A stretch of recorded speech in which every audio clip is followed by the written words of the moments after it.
textual criticism. This is a science or an art by which you take an ancient book that was written and you gather together the manuscripts and you try to get back to the original of the manuscripts. It's something that is done for the writings of Homer, of Aristotle, of Plato, of Josephus, of any ancient writing. They use textual criticism. It's not just something that's used for the Bible. The Bible falls in the category of ancient manuscripts that need to be get back to what was said. We have over 5,000 Greek manuscripts of the New Testament, which are manuscripts that were written before the printing press. So why people were making copies. And none of these copies are without variance. I could put it in the language of the critics. Not one of these copies is without a mistake. Every copy has a mistake.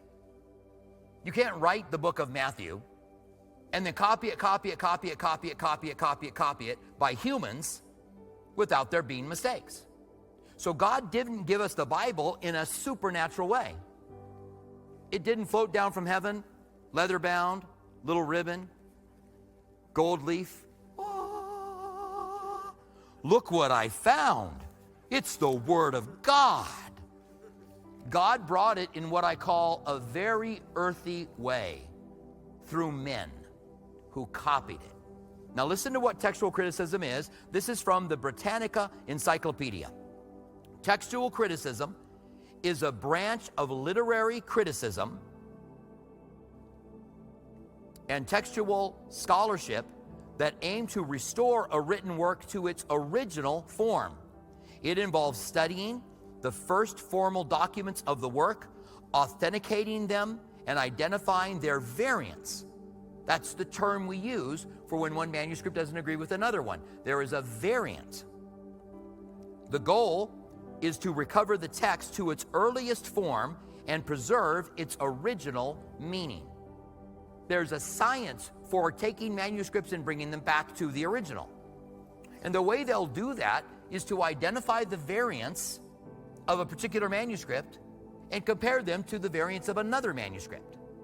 If they're the same, you know they came from the same line. You're building a tree. When you got 5,000 manuscripts, it's a lot of work. But when you find that out of 20 manuscripts, 20 manuscripts agree on this one area, and there's no variance in that area, now you're getting back to closer to what was originally written. And by the time you compare all of these manuscripts to each other, and you don't have to do it one by one, you build trees or lineages for the manuscript, and then you're able to compare those to one another, and you can find that the variants are still there, but the vast majority of them are spelling errors and maybe words put in the wrong order in line. So God didn't preserve his word that there would never be a manuscript that didn't have words put out of order. But here's the power of this. If somebody wanted to change the Bible, Constantine became the first Christian emperor of Rome. He had power over the manuscripts. And so the argument used to go, Constantine tampered with the Bible. You know why that couldn't happen? He would have had to have gotten all the copies from everywhere, throughout Europe and throughout Egypt, because Alexandria, Egypt was a huge hub for Christians. And a lot of what we have Coptic copies of the Old Testament. That's Egyptian. And so he'd have to get them all and make the changes in all of them. Had Constantine been in power and there was one copy, we had the copy of the book of Acts, and Constantine got a hold of it, he could change it and we would never know. But because there are thousands of copies, and those are the ones we know of today, how many copies were around during the days of Constantine? How many copies, manuscripts of the Bible were around the world in his day? More than 5,000. Christianity had spread within 300 years all around the known world. Christians made copies of the Bible for themselves. So he would have had to have changed it in all of the manuscripts. He would have had to have been a clairvoyant to know which manuscripts are going to make it and then change it in those manuscripts. So we know when a scholar tampered with a manuscript, and it happened. Scholars wanted to correct it for their own position, for their own theology. Or scribes, or ancient scribes, they wanted to write in their own theology into it. We identify it immediately. Why? Because the rest of them don't line up. This is a unique way to be able to get back to the original. And God knew that we would have it. Let's just say for the next 5 minutes, I was going to slow down a little bit in how fast I talk. And you were going to write out what I say. And everyone in here is going to do it. There's a few hundred people in here. Every one of you would write it out. So you start writing. Then we gather all of your manuscripts. We've got a few hundred of them. Do you think you're going to make a mistake in your manuscript? There's some of you here that wouldn't. I know that. Probably a gal. Probably valedictorian, right? And you're not going to make a mistake. But most of us are. Mine is going to be mistake-ridden. Okay? There's going to be spelling errors. I'm going to get behind. I'm going to write in words in front of each other. Mine's going to be, the first thing we would do is rate good manuscripts and bad manuscripts. Robert's would be on the top of bad. Yours might be on the top of good. But after that, you begin comparing them. You begin to say, oh, well, there's this mistake in common, but most of them don't have that mistake. Because the chances that other people are going to make the same mistake that you make are very low. So we could get back to almost 100% of everything that I said. There might be a couple of questions. Did he say this word or did he say that word? Maybe he slurred when he said it, and we don't quite know which one it is. Is there any way that you would challenge getting back to the original that I said, even if in the end we had a couple of things out of that 5 minutes that we couldn't quite work out from comparing them? Chances are we would get back to exactly what I said. That's chances. But even if there was a variant, you wouldn't go, well, that's not trustworthy. You would go, that's trustworthy. And so when we're talking about the trustworthiness of the scriptures, we realize that there are dedicated scholars that stand behind these and still are working in textual criticism. Now, one more thing about variants. I said that the majority of the variants are insignificant. That's what we call them, insignificant variants.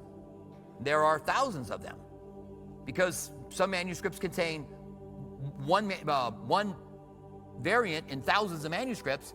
There are hundreds of thousands of variants. But the vast majority are spelling errors, obvious, writing errors, they become obvious. There are significant variants that by the time you get everything together, you go, well, we don't know whether it was this or this. We don't quite know what was said here. Now, someone might be able to shake your faith with that we have significant variants. We're not sure about certain scriptures. But even Bart Ehrman, and I hope you know that name. Bart Ehrman is a critic of Christianity. He's a New Testament scholar. Bart Ehrman loves to tear down Christianity. And sometimes I think he's just not honest. But Bart Ehrman says there's not one significant variant, or ariant if you want an ariant, but not one significant variant that changes any of the doctrines in the Bible. Any of the doctrines in the Bible are not changed by any variant at all. I remember the first time that I found a variant in the Bible. It was the King James Bible. I was reading in Chronicles. I had read through Kings, and I came to the same account in both books. And one of them said, and I forget the exact numbers, but one of them said 96,000 were killed. The other one said 69,000 were killed. And I kind of thought, and I looked it up, and it was the same account, same king, and it had this variant in it. And I'd been taught that the Bible is inerrant, that there's not any mistakes in it. I'd never been told how we got our Bible in this earthy way. I thought it floated down from heaven and somebody found it. I was shaken. I went to my pastor at the Methodist church. I showed him. He said, that's not the same account. I went back home and I looked at it again. That's not honest. This is the same account. It's the same exact account. Now, I don't know who I was talking to. I don't remember. But they told me to get a book called How We Got the Bible from, it's not Gordon Lightfoot. It is another Lightfoot. And I always forget his name because Gordon Lightfoot messes me up.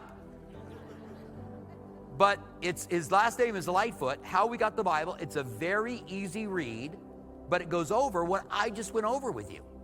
I learned how we got the Bible, so I couldn't be shaken.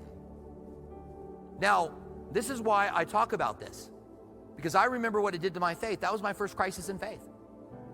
Because I trust the Bible now more than I ever did. But I understand there are variants. So what happens is we don't talk about this in church. And then you go to college and your professor says, there's all kinds of errors in the Bible. And you go, no, there's not. My pastor said it was inerrant. And you go, and then they go, come, let me show you some things. And all of a sudden, they're showing you, and now you have a crisis of faith. But if you know how we got the Bible, and you know there are variants. I was invited to speak at the U of A to a class there, just a class. I don't know how many people were, 50 or so people. It's many years ago. And I was excited to be able to go. So when I get there, the professor says, this is Robert Furrow, he's the pastor of Calvary Tucson, and he's going to talk to you about the thousands of variants that there are in the Bible. Now, I hadn't been told what I was speaking on, I guess. So I'm like, okay. So I started by saying to the professor, how many variants do you think there are? And he goes, well, thousands. And I said, there's hundreds of thousands. And then I went on to explain what I just explained to you guys. The way we got our Bible, significant and insignificant variants, and that we can come to the place where we can trust what's written here. Now, you might hear me pray sometimes. This is our authority, I say in my prayer. We will do what it says. It is inerrant in the things that it teaches. Now, I've never ran that by a scholar, so I'm not quite sure whether a scholar would flinch at my statement, but I think it's true. There might be problems with it. A scholar might be able to talk me out of and word it a different way, because I don't know that I'm smart enough to come up with something that doesn't make a scholar flinch. But it is inerrant in the things it teaches. We can trust it on how we're supposed to live.